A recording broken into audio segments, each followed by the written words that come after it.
Noong nakaraang linggo ay nagpunta kami sa Washington DC para mag-ikot-ikot at meron nga kaming nakitang isang maliit na garden dito sa Independence Avenue at pumasok kami at tinignan namin kung ano ang meron sa loob. Ang nabungaran namin ay iba't ibang klase ng mga halaman at mga bulaklak at sa tingin ko magandang magstay or tumambay dito paminsan-minsan, lalo na sa ganitong kainit na panahon. Smoke free. Dahil madaming halaman, medyo naibsan yung init na So we can hang nararamdaman. out here if we Kaya want. ayan, maganda siya. Maliwalas, tahimik, walang masyadong tao. Ewan ko, siguro kasi umaga pa. Mga alas 10 lang to ng umaga. Inikot ko ang buong garden at sa tingin ko ito ang lugar na pwede kang mapag-isa kung gusto mo. Nice. Kasi walang masyadong nag-iingay at tulad nga ng sinabi ko, hindi mo ramdam ang init ng panahon. Although makikita mo naka-jacket ako, lagi lang akong naka-jacket, mainit or malamig para hindi ako masyadong kailangang mag-adjust sa temperature ng paligid kasi madali akong ubuhin or sipunin pag nagbabago-bago yung temperature. At least pag naka-jacket ako, kahit papano, lagi lang neutral yung temperature sa katawan ko. So trip-trip lang yan. So ayan, doon pa rin ito sa loob ng garden. Ayan, merong building dyan. Hindi ko na inaral kung ano-ano itong mga building na to kasi hindi naman ako nag-documentary. So ayan, naglakad-lakad lang kami para makita pa namin kung anong meron dun sa banda roon. At tulad ng inaasahan, mga halaman pa rin. At maaliwalas pa rin. Sa totoo lang, ayokong maglakad-lakad sa sobrang init na panahon. Pero dahil maaliwalas dito at madaming halaman, hindi ko ramdam yung init. At dahil maaga pa naman, alas 10 pa lang, so yung init ng araw ay kaaya-aya. Ito yung pinaka-ideal para sa kalusugan mo. At least, kung gusto mong maarawan, ito yung tamang oras at dito yung tamang lugar para magpaaraw. Pero syempre, naka-jacket nga ako. Meron pa rin akong na-absorb na araw for sure. So, ayan, hindi ganun kalaki itong garden na to tulad nga ng sinabi ko. Kasi kung may plano kang mag-jog, ay magpapabalik-balik ka. Kasi nga, maliit lang yung iikutan mo. In comparison ito sa ibang mga gardens na nakita ko, pero ito ay napakaaliwalas. So ito, hindi ko alam kung part pa ng garden ito or hindi na kasi ito ay palace. Ewan ko kung kaninong palace yan. Basta siguro hari yung nakatira dyan dati. Charing. Di ko alam, basta ito may palasyo dyan sa gilid at meron siyang garden sa harapan. So, hindi ko alam kung part pa ito nung garden na pinasok namin or may sarili na siyang pagkakakilanlan. Basta, maaliwalas din tong harap ng palasyo na to. May mga ilan-ilan ding taong nag-iikot-ikot at kumukuha ng pictures. Ayan. Di ko alam kung taga rito tong mga to. Mga turista din siguro katulad namin. Next. So, ang nakakaloka lang, ako lang Ang dami nating yata yung battery. naka-jacket dito. Ano At ba yung lahat sila battery niyan? ay nakapang summer outfit. Ewan ko, wala akong pakels. Basta importante, komportable ako. So, ayan, papunta ako dun sa palace. At may mga bulaklak. So, maganda talaga yung landscape dito.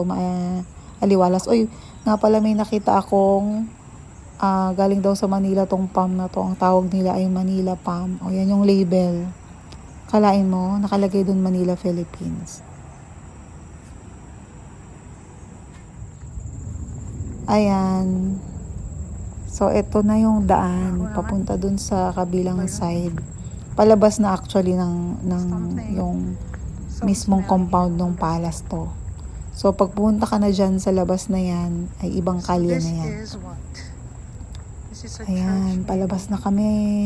Hindi ko alam, simbahan yata yan. Hindi ko na tinignan. Pasensya na talaga. Hindi talaga ako marunong mag-documentary. Chika-chika lang ang alam kong gawin. Pero masaya naman pag ganito na day off at kahit papaano nakapag-unwind, nakakatanggal ng problema, magaan sa pakiramdam at higit sa lahat, libre. So ayan, lumabas na kami ng garden. At lumabas na rin kami dun sa compound ng Kamote. palace at ito ang nakita namin Kamote. sa tabi ng Kamote sa daan DC. papunta sa kabilang kalye. Mayroong kamote. Sigurado kaming kamote to kasi Kamote nga, no? syempre Kamote inuulam talaga? namin. Nakakaloka. May kamote na ano. Kamote na. Baby, huwag kang magpitas. Bawal. Talaga kamote. Ganito ang kamote sa Amerika. Pagkatapos nga naming maglakad-lakad ay nagpunta kami dito sa Asian Museum. Free accommodation din to. So ang goal lang talaga namin ay makapasok sa mga museum na libre kasi ayaw namin gumastos. Tulad nga ng sinabi ko sa tipid tips, dito lang tayo sa malilibang tayo pero hindi tayo gagastos. So very interesting din naman itong Asian Museum kasi marami kang makikitang mga artifacts at mga figurines at kung ano-ano pa na galing sa iba't ibang bansa sa Asia. Hindi ko nga nakita kung may Philippines ba rito pero alam ko itong mga vases na nandito ay sa Korea galing. Pero hindi ko na inaral ng mabuti tulad nga ng sinabi ko kasi hindi naman ako nagdo-documentary. Pero very interesting na itong mga ito ay parang sineselebrate talaga siya. Although very simple lang siya. At sa tingin ko makikita ko pa ito sa mga department stores. Pero ito siguro yung mga kauna-unahang nagawa ng mga vases. At part na ito ng kultura nila. So, ang cute din naman at siguro mahal na yung halaga ng mga to kasi nga ancient na. Ayan, very interesting din yung mga designs nila. At sa tingin ko, kung ilalagay mo ito sa bahay mo ay patok pa rin siya sa modern Picturean designs. kita pala. Ayan. So, ito, parang naiisip ko yung mga K-drama na napapanood ko. Kasi may mga ganitong mga designs. So, parang feeling ko, nandoon din ako sa mga pinapanood kong K-drama. Ayan. So, ito tunay na gold to. At may iba't ibang bato. Siguro, mamahalin yung mga bato na yan. Ayan. So, ayan, nag-ikot-ikot lang din kami rito. Ito napakalaking rebulto. Parang devil siya, di ba? Charing. Uy, please lang, wag nyo naman ako i-cancel. That's an artwork, syempre. Ayan.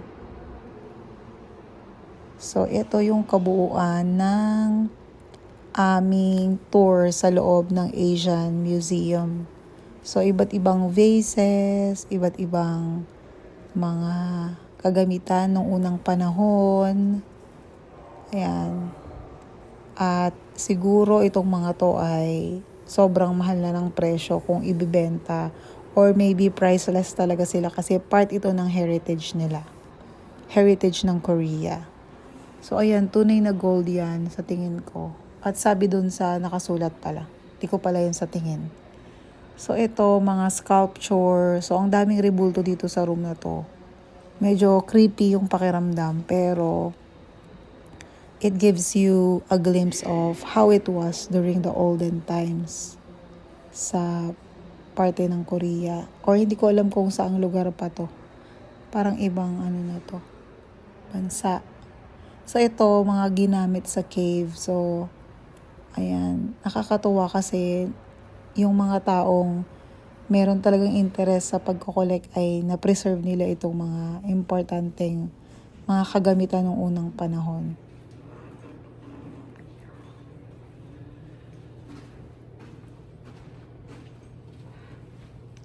Ang sumunod naman na pinuntahan namin ay yung African Museum. Kung makikita mo ay very rich din yung kanilang heritage. Maraming mga kagamitan or mga arts na mapapakita dito sa African Museum. So, masasabi mo na very artistic sila. At kahit ngayon naman, may mga ka-work akong Africans at nakikita ko na very artistic talaga sila. Especially sa pag-aayos ng kanilang mga sarili, paglalagay ng makeup, mga ganyan. So, nakikita talaga sa culture nila kung gaano sila ka-artistic at gaano ka-rich yung heritage nila.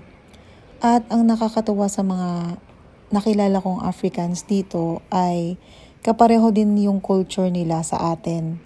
Sila din ay maalagain sa kanilang mga tumatandang mga magulang, mga lolo't lola. Hindi sila masyadong naglalagay ng kanilang mga kapamilya sa nursing home. Pero syempre, depende rin siguro sa sitwasyon. Pero naniniwala din sila na kailangan nilang alagaan yung kanilang mga elderly. At hindi rin sila sang-ayon sa pagpapalayas ng kanilang mga anak pagtungtong ng 18. So ayan, na-enjoy ko naman yung tour ko. Bye!